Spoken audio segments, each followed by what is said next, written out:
Well, as I always say, Mondays are usually the most boring day starting the week. But, as always, if you guys are big fans of the Yoshi wrestling style or in Japanese wrestling in general, or big fans of Stardom, you guys are on the right channel. So today we're going to be doing two reviews about Stardom. However, there is one particular event that I'm unable to see, which was, of course, the other event on the 17th of July. I may do that at some other time, but we're going to focus on what we can do. So as you know, there was two events that happened. One was, of course, called the Northern Tohoku 2 days in Akita that took place on the 16th of July, and then, of course, their much recent show, Sapporo Rendezvous. This one, of course, features the future Stardom of title, the white belt, and the red belt, and other matches as well.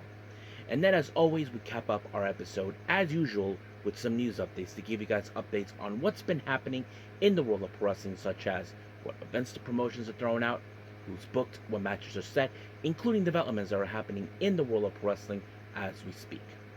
So, let's get ready for another episode of the Deleted Wrestle Zone.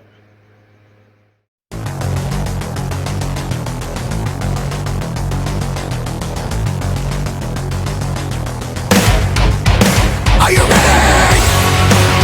Get up, get up! Get up, get up! Get up, get up!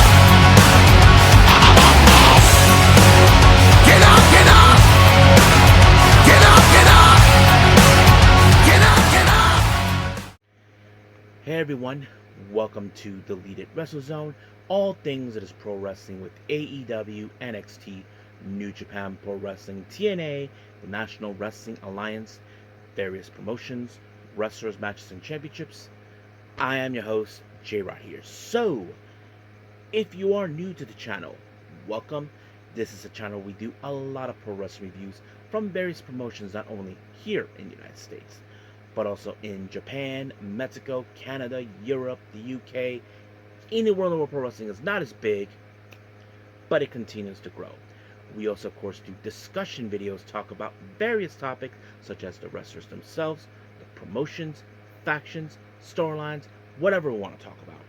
We also, of course, do more news updates. If certain information was unable to be on this episode, we can either put it on the next one or on a separate video by itself. We also, of course, do real-time news updates to keep you guys on alert if something has happened in the world of wrestling that needs to be addressed ASAP.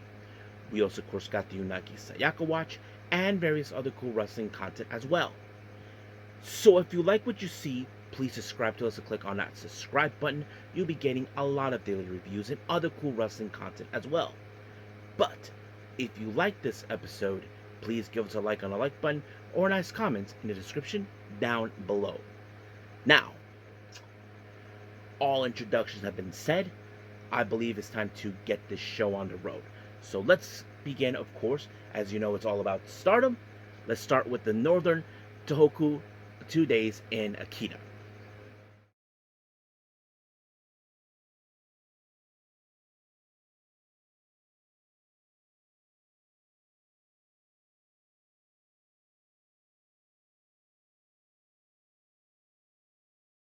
Okay, Stardom.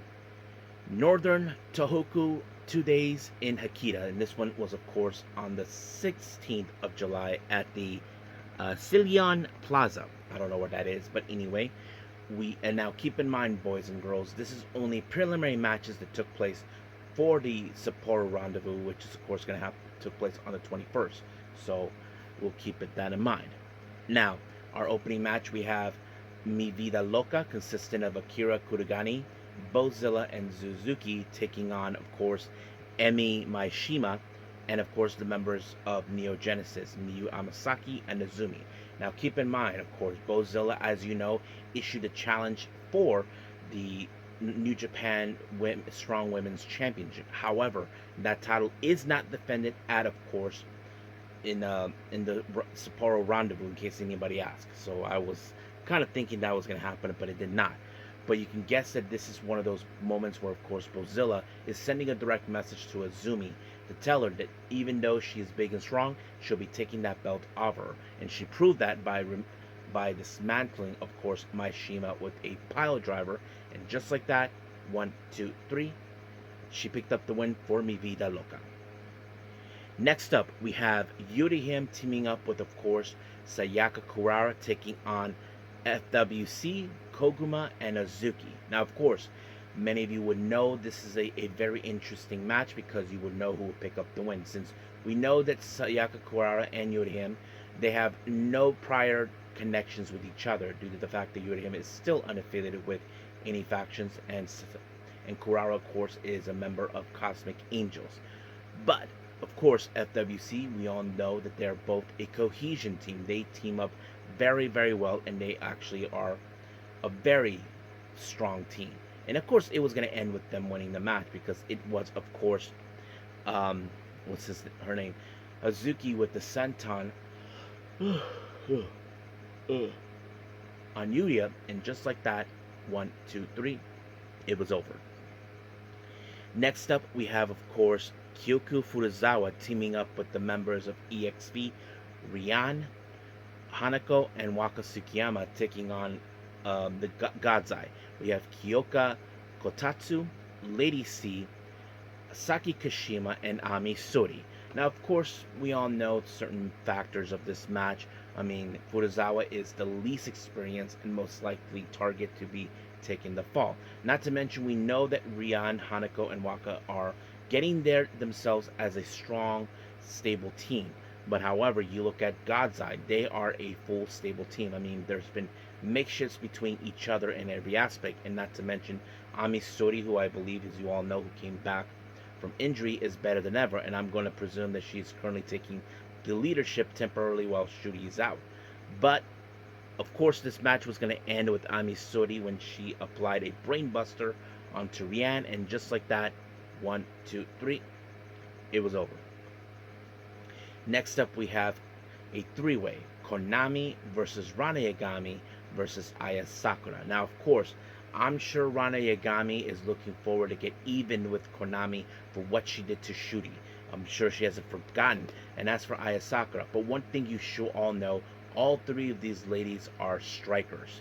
Basically, you know there's going to be some kicks taking place. But however, Konami was able to pick up the win when she applied a triangle lancer on Yagami, and of course, Yagami had no choice but to tap. Our next match, we have the Cosmic Angels, Yuna Mizumori and Sayuri Anu taking on Neo Genesis, Mei Sita, and Starlight Kid. Now, consider this match, of course, for everybody, a preliminary match for the white belt between Starlight Kid and, of course, the challenger, Sayuri Anu. So the obvious question we ask ourselves with matches like this, who will get the momentum? Well, in this case, you would think the Sayuri Anu would definitely get that momentum, but no, it was Starlight Kid who did that when she applied the Black Tiger leg killer onto Yuna Mizumori, and just like that, Yuna had no choice but to tap out. But of course, it did not end without a post-match promo by Starlight Kid.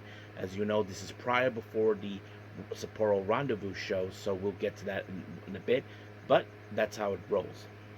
Now, our main event, there is a double preliminary match here.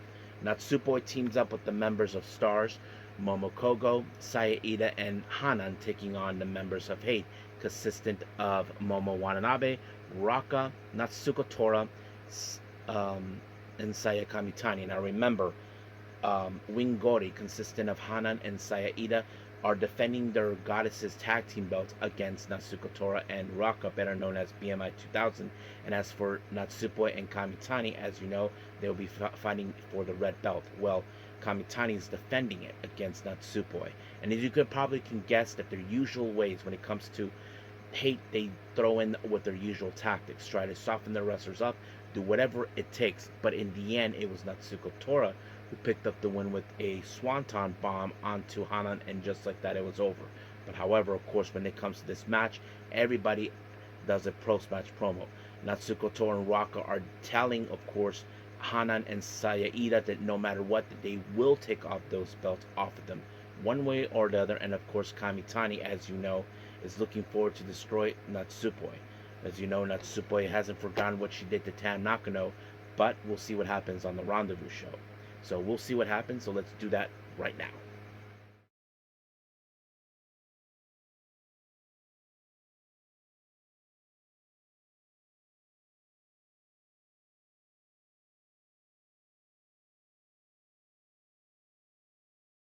Final review from Stardom. This is the Sapporo Rendezvous. This is their much latest show today, as you all know. So by the time this video is out, it's already on the 22nd of July.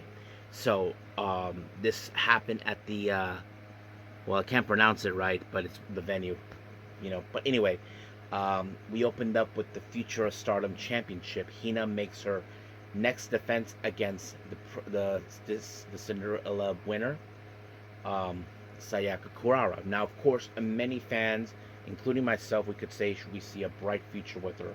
She has grown significantly. I mean, many people have always loved her spears, how flawed they could be. Even Tam Nakano herself can see that.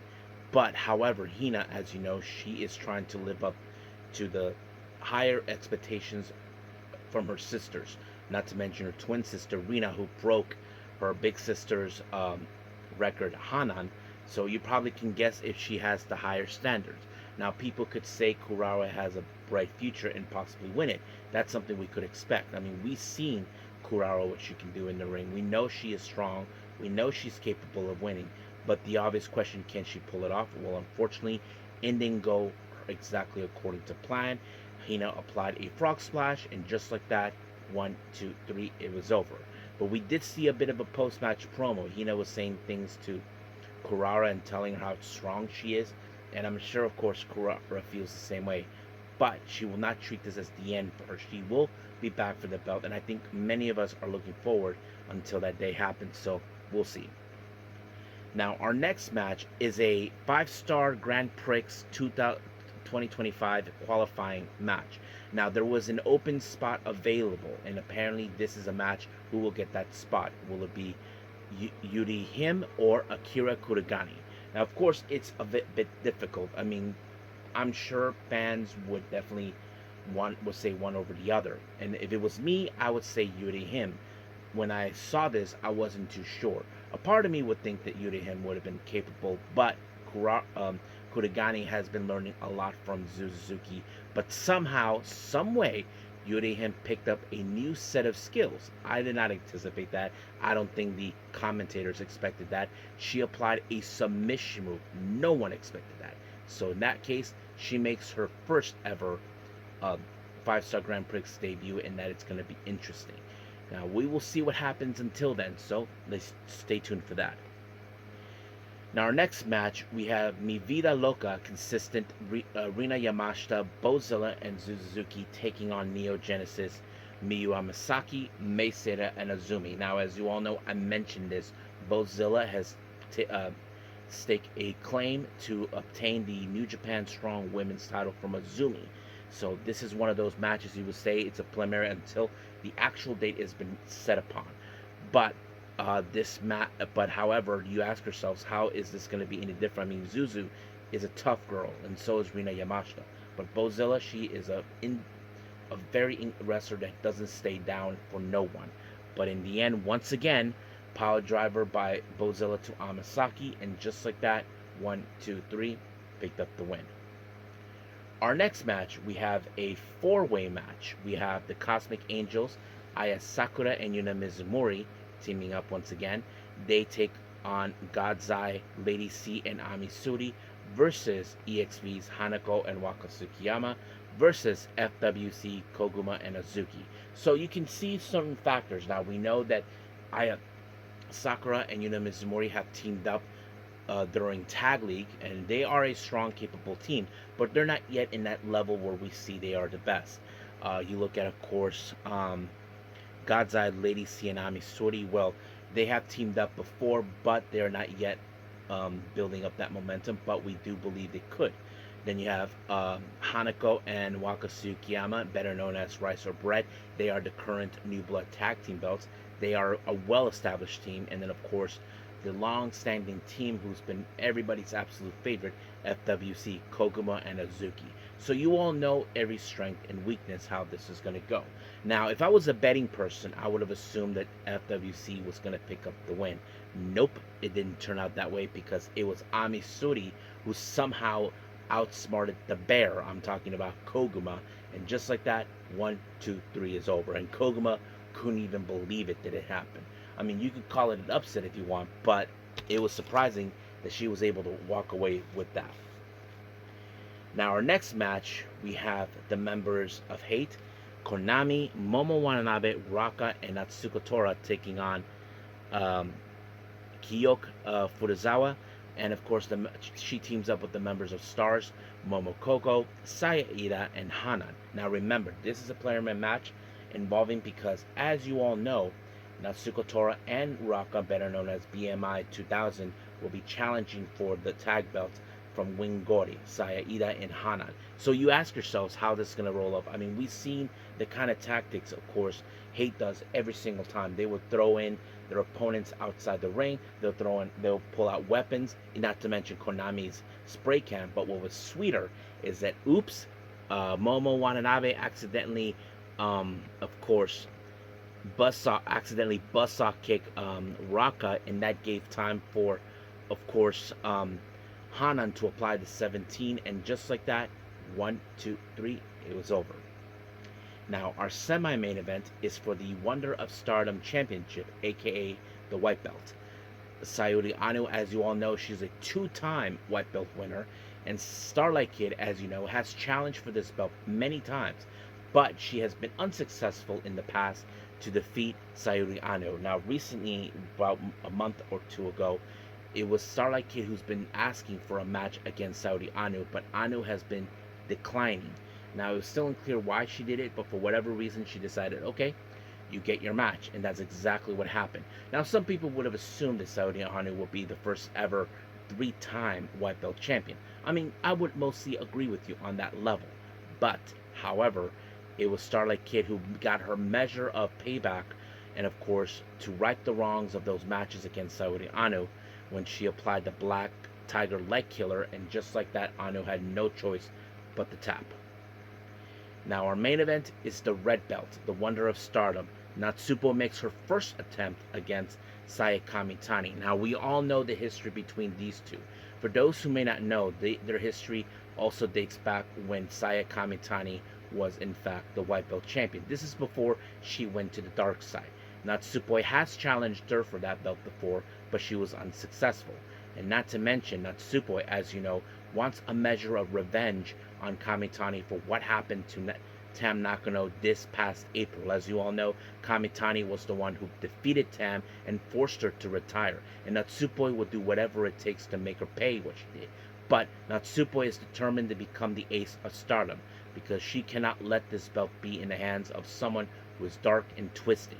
But Kamitani, as you know, she likes to play little mind games. She does the Tam Nakano pose, you know, the part where Tam's like this and flips her legs. Well, Natsupoi did not like that she's taunting her on that. And of course, we all know Kamitani will take her outside the ring to dismantle it, the same way Tam Nakano went through on the last the 3 occasions against them. But in the end, of course, nothing worked out her way. It was, of course, the Star Crusher onto Natsupoi that allowed for Kamitani to pick up the win. However, in the post-match, this is what happened. This is a little thing that it was posted out on Monthly Pure Russo regarding about what happened in the match during the post-match promo. Let me pull it up for all of you guys so I can read it. Here it is. Okay. Kamitani goes out saying, Natsupoi, Saya, it hates you. Your mouth is foul. Your manners are terrible. Above all, your black heart. So, Natsupoi, wouldn't this path suit you better? Natsupoi responded, I will not give in to the dark side. Even if the darkness you're creating spreads and your servants increase, I will absolutely not break, because I'm not the one who's going to break your wings. So keep those wings growing until then. Kamitani goes out saying, you are such a boring woman. Now get out of here. Now, we know that this will not be the end for Natsupoi. We know she will determine to get the red belt. Now, if I was a betting person, I would say it would either Natsupoi wins the 5-star Grand Prix or win the belt next year. Who knows how things is going to go. But of course, Kamitani is determined to spread the nightmare into Stardom. And the obvious question is, who's going to be dethroning her? That is the obvious question that we will see. So we'll stay tuned about that. So until then, we'll end things here with our reviews and move on to our last and final thing, news updates.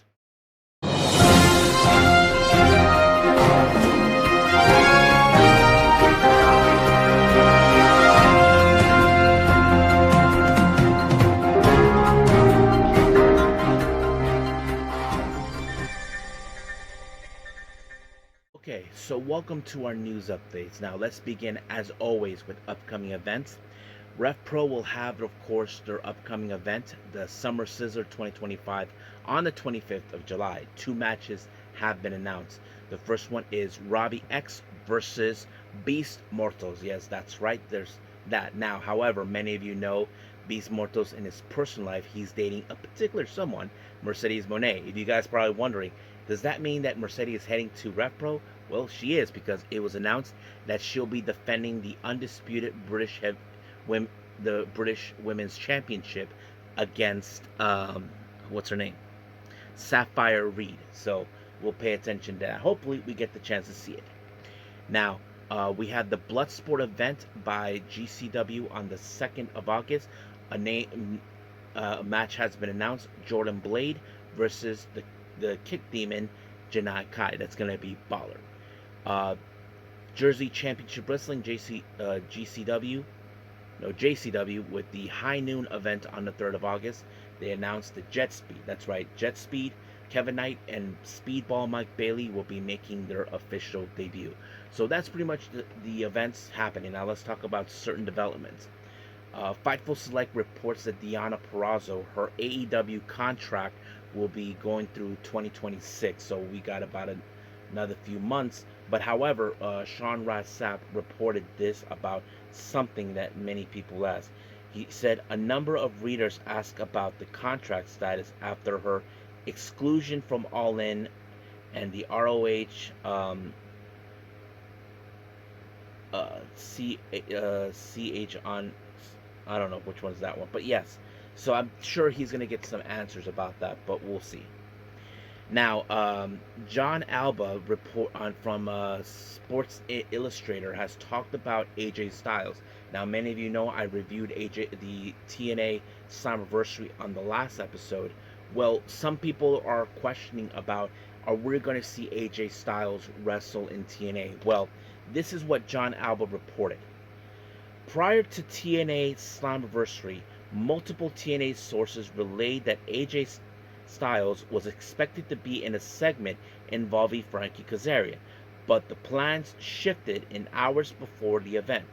TNA sources believe WWE may have some say in not wanting promise a future match in the promotion. For Stylez, they weren't going to deliver on that, as no main roster talent has worked at a TNA match so far during the partnership. At this time, it's unclear whether or not Stylez will appear in TNA again in the future. Now, I think this is something that many people have been talking about. If they're going to have a partnership, why we're not seeing anybody from the main roster? We normally been seeing wrestlers from the NXT roster, which is, I mean, not to take away NXT, not going to lie about that. I'm a big fan of the NXT brand, always have. But if you're not going to have members of the roster main roster in TNA, then what's the point? Now, there's been a lot of talk about possibly WWE buying TNA. Now, we don't know 100% sure what's going on, but I'm sure we'll find out eventually. But we'll see what happens, so stay tuned for that. So as of right now, we are officially done with our reviews. Let's call it a day. Okay, well, I hope everybody enjoys this episode coming up now. However, this is where things are going to be a little tricky. If you guys saw my special announcement in the last video I uploaded recently, I may have talked about the possibility I may or may not be able to do some reviews. I'm gonna try to do my best due to the fact that it's gonna be a bit more difficult. So I'm gonna try to do some reviews as possible. The NXT brand is basically on the top priority, but I won't be able to see that until later on in the entire day. So we'll see how things will roll up for that. But if there's anything else, we'll go.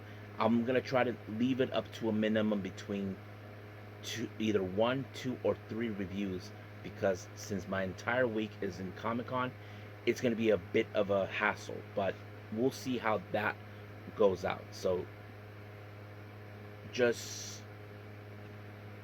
well, let's see. Cross our fingers, guys. But until then, I will see you guys in the next DWZ time, same DWZ channel. I must bid all of you adieu. So goodbye, and have a nice day.